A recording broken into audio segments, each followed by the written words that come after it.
What is up, everybody? We are back, and today I have the pleasure of sharing with you an interview that I did with George Horton on his new film, Dark Obsession. There are some spoilers ahead. I do preface it before going into those questions, so if you don't want anything being spoiled, feel free to skip ahead. But this film is awesome. It is basically a mindfuck down a rabbit hole of pain, grief, with hints of like the Evil Dead and so much more. It's also out now on Prime Video. But without further ado, here's the interview, and I hope you all enjoy. My name's Seth. I run a page called According to Seth, and today we're here with George Horton, who directed and wrote Dark Obsession, and we're here to talk about this awesome film. So, introduce yourself, George. Oh, thank you so much. So thanks for having me, first of all. I really appreciate it. And I got to say, man, you have the best backdrop of anyone I've seen so far today. So, hell yeah. Thank you so much. Yeah. My name's George Henry Horton, and I'm a filmmaker and writer and occasional actor living in LA. And mostly focus on genre projects because they're the most fun, in my opinion. That's awesome. So, yeah. So, speaking of, since you focus on mostly genre projects, what were some of your inspirations for this film? Because I definitely got a lot of Evil Dead vibes, and I loved it. Yeah, Evil Dead's awesome. I actually saw the new one. I went to a test screening of the new one before they released the final version, and it was hilarious because all the audience, they're like at the end, they're like, all right, you need to write down notes of any issues you had. Someone wrote, "It's absolutely freaking perfect. Don't change anything." I'm like, these guys are not going to give any constructive notes. They are too enamored already. But yeah, I mean, I think we also like horror movies that were less jump scary and more like getting under your skin, more of like a tension and this kind of feeling of ill, like things are not right. And then also a lot of like Fincher. We thought Fincher was a great reference for the kind of the mystery thriller side of things as to what's going on, what's real, what's not real. I would say those were our biggest focuses. Yeah. Fincher is a great source to pull from. I just saw his new movie, The Killer, which was great. I want to see this. Yeah, I need to go check it out. It's awesome. It was awesome. That's really cool. Yeah, you'll really enjoy, especially if you're a big fan of Fincher. One of the things that I really liked about your film was the soundtrack. I thought it was super awesome, and it really helped elevate some of the scenes. What goes into like picking the songs, and like how do you go about all of that? Oh, I love that you say that. So we had a composer. Her name's pscyh, and so she composed all the music from top to bottom of the whole movie. And honestly, outside of being on set and making the movie, I think composing is my favorite part of the process because you're elevating the whole project. But you're also creating something completely new as well that's never been heard before. In the same way, you're making a film that's never been seen. And we actually feel like it's such a strong soundtrack that we're gonna do a soundtrack release with the movie. The movie's getting released tomorrow, and we're also going to do a soundtrack release too. So you can literally just listen to the soundtrack on Spotify, and I think I'm going to listen to it. Pscyh is just super talented. This is, I think, only a first or second feature film. She has a background in music, but she really, she's so diligent, and she just cared so much about the project. And everyone should hire pscyh. She's great. If you're watching this, hire, because the soundtrack was incredible. So wait, what's it going to be titled under on Spotify and all that? I think it's just Dark Obsession official.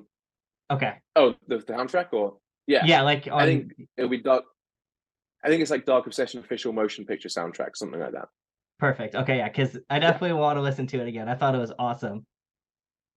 So and there are some songs in there that didn't make the movie too, so there'll be extra ones for you. We love that. Anyway. This next question, I know it might be spoiler filled, so I'll obviously like edit this out until like after the movie's released, because I don't know how much you can say. But in the movie, the first couple that was like looking at buying the house reminded me a lot of Anne and Henry. What was the idea behind that? Because I thought that was a really cool parallel. I really love that you say that, man, because that's the whole point. You know what I mean? It's almost like if their relationship had gone well, right? Yeah. Like this lady's pregnant, the husband's loving. They dance. Obviously, there's that actual mirroring of them dancing on the balcony, and we mirror that. Yeah. And so for you to call that out makes that's what dreams are made of for me. So thank you. Yeah. Of course, I know. I saw that and I was like, I need to ask.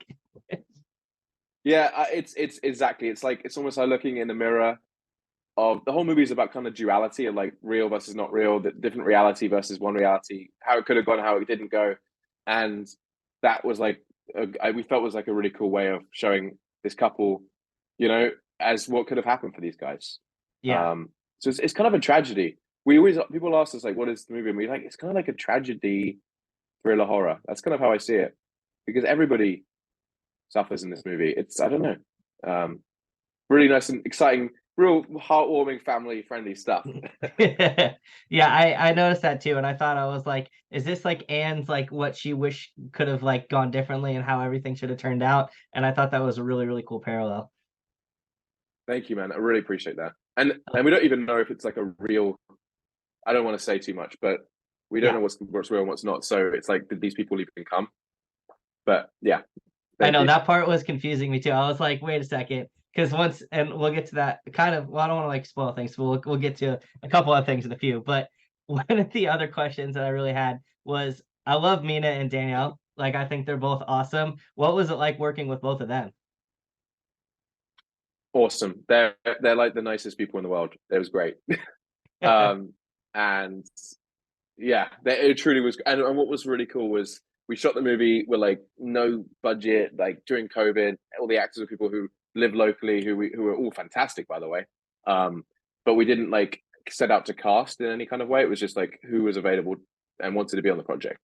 And so it was a real vote of confidence when our casting director was like, I think we can get some bigger actors on this. Like, you're doing a reshoot in LA with a neighbor. Why don't we try and cast someone, you know, who might bring a bit more attention to the project? And Danielle really loved it. I think she, in one day, she'd read the script and watched the film and was like, I'm in. And that was like such a vote of confidence for us that like it really, really helped.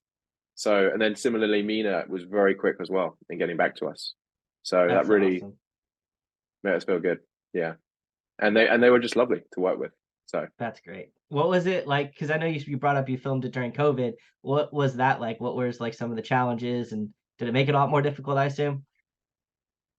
it was I think 2 or 3 months after the lockdown started, and we had this project and we contacted SAG because we were like, I don't know what we were thinking, but we were like, we want to do the SAG. Well, Blaine was SAG, so we had to, and they got us on a Zoom and we were like, this is going to be a grilling, and we had like 5 or 6 big wigs from SAG, like head of operations, blah blah blah, and they weren't like anti us. They just wanted to know how we were going to do this safely.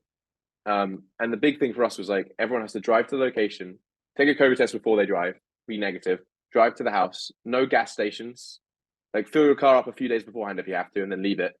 And then you cannot leave the house for 2 weeks. And that Jeez. was it. And that way you can't get COVID. All the food was delivered to the front door and then left in the sun for like half an hour because the CDC said the sun kills COVID. All these kind of little things. Yeah. And everyone was, and they couldn't believe it. But the SAG guys were like, but people will leave the house. I'm like, no, they can't leave. Otherwise, this whole thing falls apart. So that it was challenging, but it was a slumber party for 2 weeks, and everyone was offering ideas and everyone was pitching in. Like actors were doing crew roles and stuff like that. It was fantastic. So That's awesome. it was challenging, but we made it happen, and I'm proud of everybody. So That's yeah. great. I know I saw your IMDb, and I looked up some of your information and wanted to find out. I saw you have like quite a few awesome films coming out. Dorothy seemed really cool. I wanted to see, Thank is you. there anything that you haven't filmed yet? Like obviously you have all those coming out, but is there something that you like a passion project that you really want to work on next? Well, I actually shot a film this year that's in post right now. So my main focus is on post on this film. It's a horror. It's a horror comedy. I mean, we kind of Mhm. made it as a horror, and we realized as we were going, this is going to be. There's so much humor in this that I think it's going to have to be a very self-aware horror. I guess Scream is kind of that in that vein, where it's not Yeah, really. We wouldn't necessarily call it a horror comedy, but it's just so much fun, and it is funny, and it has the self-awareness about it. So I think, yeah. So it's actually got a scarecrow monster, and I know you're a big oh, horror fan. yeah, I was doing some stalking of you. I feel like hell yeah. scarecrows don't get enough love in They horror, do don't. they? They No, don't, they don't get any love. It's Jeepers so unfair. Creepers was the So, closest thing to giving us a cool scarecrow in the beginning. and someone showed me that. I was like, this isn't really a scarecrow No, movie. I mean, not really. So I want to give Scarecrow some love. So that's what I've always wanted that. Uh, and that's what we're doing. We're giving that's Scarecrow actually some really love. cool. That's so Thanks, awesome. I man. love So yeah, scarecrows. I would love for you to see the movie. We're actually going to do a test screening this month. Maybe you could even get some feedback on that. I don't know. Yeah, I'd love to. I'd love to check it out. I hope Robbie can set that Sweet, up, man. or if I go through you. But yeah, horror is like one of my favorite genres. Yeah, I think just there's so much more story that you can tell with horror these days. And I don't know, I'm yeah, so happy that it's been winning in the box office lately too, and like just been crushing. yeah. Well, it's just not, you can actually tell original stories, unlike a Yep, lot of the other genres that have become completely like franchise dominated, I think, fortunately, yep. a little bit.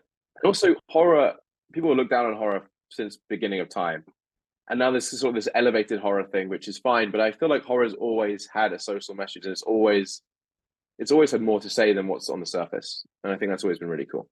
It definitely has, and I feel like the times, I don't know what it is. It just something about horror recently. Just I feel like everybody's gravitating towards it as of late, which is awesome for us horror fans, right?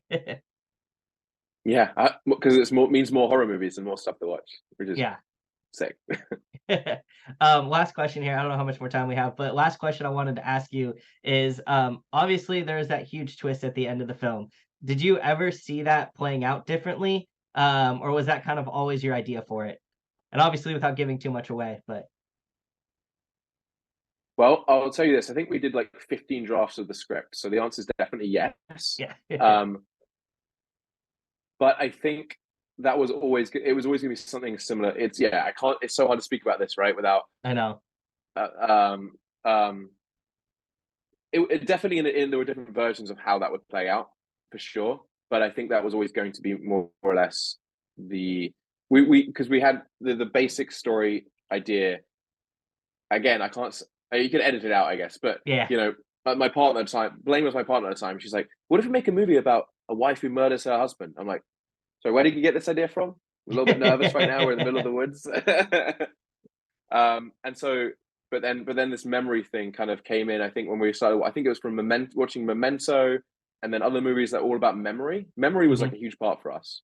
And this idea of like forgetting, going through such trauma that you forget, which is like Blaine and I've sort of, I think everyone has that. Like you have these things that you from like that you push down in your body, Yeah. in your and sometimes they get flushed out by all sorts of things, and it can be really quite a scary experience. Um, Even a little bit Split. Split was a bit of a reference because of the split personality. Man, I'm Yeah. giving everything away at this point. It's okay. But I'll edit it out. Don't sorry. worry. No, you're good. But I love all those Yeah. comparisons because I definitely see that all in like, especially with like that big reveal scene. I see a lot of the Split coming into play there, and I just thought it was like how everything kind of built up to that huge climax and that huge reveal was just like perfect. I was like, oh, so this is what's going on. Man, I loved it. This makes me so happy, man. I was so nervous that it was just not gonna land, you know? So No, thank you. it was perfect. I thought the ending really helped it and like just sealed the deal. Okay. Thank you, man. That's awesome. Of course. So yeah, well, it was a pleasure speaking with you. I don't know if we have any more time. I wasn't keeping track here. I think they said we had 10 minutes, so Okay. Well, I mean, the only thing I guess I'd add is just yeah, actually I don't know. No, I think this well, has been a really good interview, man. Thank you. Thank you. of Go on, what were course. you gonna say? Oh, say you said it comes out tomorrow. Is it going to like Apple Mhm. TV streaming? Like where can you find it? Where can everybody find it? It's gonna be I think it's gonna be on Tubi and Amazon right now. Okay. So yeah. Oh, well, Siri thought I was talking to her, wasn't. But yeah, Tubi Perfect. and Amazon. So yeah, Go watch it, guys, that's because where it's this going to be. movie's awesome. Thank you, man. I really appreciate that. Of course. Well, I guess I'll keep in touch with you because I definitely want to check out the Scarecrow thing next. It sounds so cool. Yeah, I mean, I'm just like I want to just keep making movies, man. I'm down to make them at this sort of DIY level, and I have like 20 different scripts. I'm a very restless person, and so these movies, I actually enjoy making movies like this. I think That's it's awesome. and there's so many cool people to be inspired by, like people from like Roger Corman to like the Duplass brothers and all those kind of guys. The Scarecrow was also a found footage movie, so that's a whole Oh, other that's genre awesome. that was really exciting. I loved Creep so much. I was like, oh, I want to make this movie. It's got found footage. I don't know if you ever saw Creep Oh or yeah, Creep Creep's Two. great. Mark So good, Duplass dude, is and the wild. humor in it. He's so good. I want to just He's yeah, Mark Plus is he's great. He's great. Anyway, if you like found footage, have you seen Wreck? So Wreck and Creep were the two biggest references for this movie. Okay, For because yeah, Untitled Scarecrow movie. Yeah. Wreck is like one of the found footage movies that just absolutely scared the living crap out of me. It's so scary.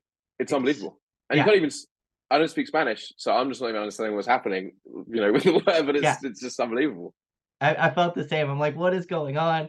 I just thought that was such a cool film. I love found footage, so I'm glad that you're doing found footage Scarecrow because that's definitely like never been done. So I think that's just gonna crush. Thank you, man. I hope so. I hope so. Well, thank you for all of your time today. I hope you enjoy the rest of your day. Sorry for interrupting so much. The like lag between on Zoom is like it's a lot harder to do an interview on Zoom. I found. That's a really good point. Yeah. No, no, I don't think so. It's all good, man. Okay. But I appreciate you taking the time. Of course. Have a good rest of your day. You too, mate. Thank you.